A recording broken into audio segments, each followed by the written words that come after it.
बिहार चुनाव ख़त्म हो चुका है और हम सभी को नतीजों का बेसब्री से इंतज़ार है। लेकिन इस बार बिहार इलेक्शन में एक कमी दिखी, वो थी गांधी मैदान का सूनापन। तो बिहार इलेक्शन में, पिछले बिहार इलेक्शन की अगर हम बात करें तो गांधी मैदान, जैसे कि हम सब जानते हैं, हमेशा यहाँ हलचल रहती है, लेकिन इस बार ये सूना दिखा। इसकी अहम वजह कोविड-19 पैंडमिक रहा। लेकिन एक ये वाला गांधी मैदान है जो सियासी लोगों के बीच में बहुत हलचल मचा रहा है। इस किताब का नाम है गांधी मैदान, ब्लफ ऑफ सोशल जस्टिस। इसको लिखा है अनुरंजन झा ने, जो कि एक जाने माने पत्रकार हैं। इनको पत्रकारिता का 22 साल का अनुभव है। और ये किताब, अगर मैं कम शब्दों में कहूँ तो, जो बिहार की राजनीति में जो कुर्सी का खेल है पूरा, उसको समझाने की इसमें कोशिश की गई है।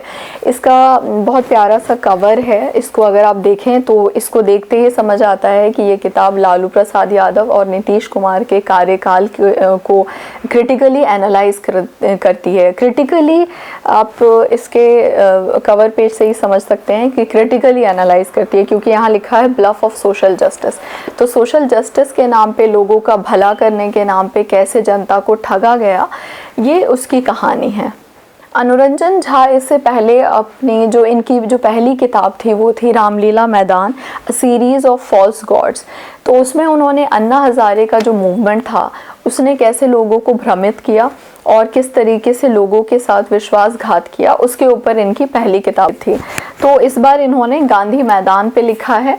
और गांधी मैदान इसलिए कि जो जेपी मूवमेंट से शुरुआत हुई बिहार की राजनीति में बदलाव की, उसको इन्होंने पिछले 30 साल का जो सफ़र रहा है लालू प्रसाद यादव और नीतीश कुमार की राजनीति का, उसको एनालाइज किया है। और 1974 में जो गांधी मैदान में जयप्रकाश नारायण ने एक जो संपूर्ण क्रांति की शुरुआत की, और जिसको हम पॉपुलरली जेपी मूवमेंट के नाम से जानते हैं, उसका प्रोडक्ट रहे लालू प्रसाद यादव और नीतीश कुमार। लेकिन इन दोनों में कितनी समानता है, कितना मतभेद रहा, किस तरीके से सत्ता की कुर्सी हासिल करने के लिए आपस में लड़ाइयाँ होती रहीं, या कभी कभी साथ में मिल गए, कभी किसी ने धोखा दे दिया, ये पूरी कहानी आपको इस किताब में समझने को मिलती है। अनुरंजन झा अपनी किताब में लिखते हैं कि बिहार महात्मा बुद्ध और महावीर की धरती रही। ये जयप्रकाश नारायण का बिहार था। लेकिन इस बिहार को लालू प्रसाद यादव और नीतीश का बिहार क्यों बना दिया गया, कैसे बन गया ये? तो इस जर्नी को समझने के लिए ये किताब हमारी मदद करती है, क्योंकि आज जब हम बिहार शब्द बोलते हैं तो हमारे जहन में पहली तस्वीर आती है लालू प्रसाद यादव और नीतीश कुमार की। तो ये क्यों हुआ, कैसे हुआ, और इस पूरी जर्नी में आम जनता जो है, जो पब्लिक है, उसका कितना नुकसान हुआ, उसको हमारे सामने ये किताब रखती है आसान भाषा में, और बहुत अच्छे से समझाने की कोशिश की गई है। बिहार की राजनीति बहुत दिलचस्प है। अगर आप पिछले 30 सालों का सफ़र देखेंगे कि ये कितना दिलचस्प है देखना कि दो नेता हैं जो जयप्रकाश नारायण मूवमेंट के प्रोडक्ट हैं, और दोनों एक दूसरे का कहीं कहीं पर सपोर्ट करते हैं, एक दूसरे के लिए तोड़ जोड़ करके उसको आगे बढ़ाता है। फिर दोनों पॉलिटिकल ओपोनेंट्स बन जाते हैं, एक दूसरे का दुष्प्रचार करते हैं, ये यूँ कहिए कि एक दूसरे की पोल भी खोलते हैं, क्योंकि घोटाले हुए दोनों के राज में, और फिर महागठबंधन हो जाता है।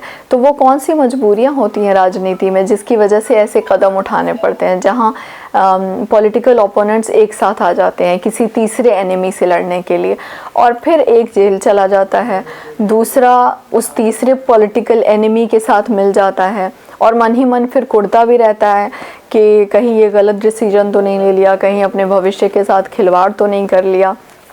तो ये सारे जो उधेड़ बुन हैं, ये पूरी की पूरी जो तिगड़मबाजी है, इसको समझने में हमारी मदद करती है ये किताब। और ये किताब ये भी समझाती है कि इस पूरी उधेड़ बुन और तिगड़मबाजी से जो आम जनता है उसका कितना भला हुआ, या यूँ कहिए कि किस हद तक नुकसान उनका हुआ। पिछले 30 सालों में आम जनता ने क्या कुछ खोया है इस पूरे सफ़र में, और जो बिहार में रहने वाले लोग हैं उनको क्या मिला, इनके सोशल जस्टिस के वादों से क्या मिला, उन वादों के टूटने से उन पे क्या असर हुआ, जो लोग बिहार छोड़कर बाहर चले गए जॉब के सिलसिले में, एजुकेशन हासिल करने के लिए, तो उनका क्या हाल हुआ और उनको कैसे बिहारी शब्द को गाली की तौर पर उनको बर्दाश्त करना पड़ा या सुनना पड़ा, उसके पीछे का बैकग्राउंड क्या है। ये छोटी छोटी जो बारीकियां हैं वो भी आपको इस किताब की मदद से समझने में मदद मिलती है। आज जब हम बिहार के बारे में सोचते हैं, वहाँ की सामाजिक और आर्थिक व्यवस्था के बारे में सोचते हैं, तो हमारे जहन में ये चीज़ बिल्कुल क्लियर रहती है कि वहाँ का एजुकेशन सिस्टम का क्या हाल है, ये हम सब जानते हैं। हेल्थ केयर सिस्टम का क्या हाल है, कितनी फैसिलिटी है वो भी हमें मालूम है। वहाँ एम्प्लॉयमेंट का क्या हाल है, मतलब किस हद तक अनएम्प्लॉयमेंट है, लॉ एंड ऑर्डर सिचुएशन क्या है, और करप्शन का लेवल किस हद तक जा चुका है। तो बिहार को इस बदहाली तक पहुंचाने में बिहार की इस बेबसी और इस दर्द को का असल ज़िम्मेदार कौन है, या किस हद तक कौन ज़िम्मेदार है, ये किताब हमें उसी बदहाली और बेबसी की कहानी को समझाती है। एक तरफ तो वो नेता हैं जिन्होंने करप्शन को पावर की तरह इस्तेमाल किया, जिन्होंने अपहरण, फिरौती जैसी चीज़ों को आम कर दिया। दूसरी तरफ वो नेता है जो उनके पहले नेता की हुई गलतियों को सुधारने के नाम पर सत्ता में आता है, जो काफ़ी हद तक कुछ सुधारने की कोशिश करता है, बदलाव लाने की कोशिश करता है, लेकिन फिर सत्ता की लालच में आकर के फिर वैसे ही हो जाता है और फिर चीज़ें नॉर्मलाइज होना शुरू हो जाती हैं। किताब के आखिर में अनुरंजन झा बड़े दिलचस्प अंदाज में ये बताते हैं कि पटना की सड़कों पे बैनर होर्डिंग पे एक स्लोगन लगा हुआ है, जिसके बारे में आपने पढ़ा और सुना होगा। इस पे कंट्रोवर्सी भी हुई थी, जिसमें ये था कि क्यों करें विचार, ठीक है तो है नीतीश कुमार। तो लेखक का कहना है कि बिहार की राजनीति की इस कदर दुर्दशा हो गई है कि एक नेता खुद कह रहा है कि ठीक है हम अच्छे नहीं हैं लेकिन इतने बुरे भी नहीं हैं, क्योंकि ठीक है जो शब्द है वो बिहार की आम बोलचाल की भाषा में ठीक और ठीक नहीं के बीच में आता है। तो मतलब कुछ अच्छा भी नहीं है लेकिन इतना बुरा भी नहीं है। तो उनका कहना है कि एक नेता खुद आकर के जनता को अगर बोले कि हम ठीक है अच्छे नहीं हैं, ठीक है लेकिन इतने बुरे भी तो नहीं हैं, तो ये हालत कैसे हुई बिहार की राजनीति की, इसके लिए कौन जिम्मेदार है। और अब इस किताब के डिस्कशन को मैं बस एक लाइन पढ़कर ख़त्म करूँगी। लेखक लिखते हैं, पिछले 30 सालों में बिहार में बहुत कुछ बदला है। अगर कुछ नहीं बदला है तो वो है यहाँ की बदहाली। मुझे लगता है, मुझे उम्मीद है कि आप इस किताब को जब पढ़ेंगे तो आपको ये अच्छी लगेगी। हो सकता है कि आप इन दोनों लीडर में से किसी एक के बहुत बड़े फ़ैन हों या उनको पसंद करते हों और आपको लगे कि इसमें कुछ ऐसा तो नहीं है जो उनके ख़िलाफ़ है, लेकिन मैं कहूँगी कि ये क्रिटिकल एनालिसिस है।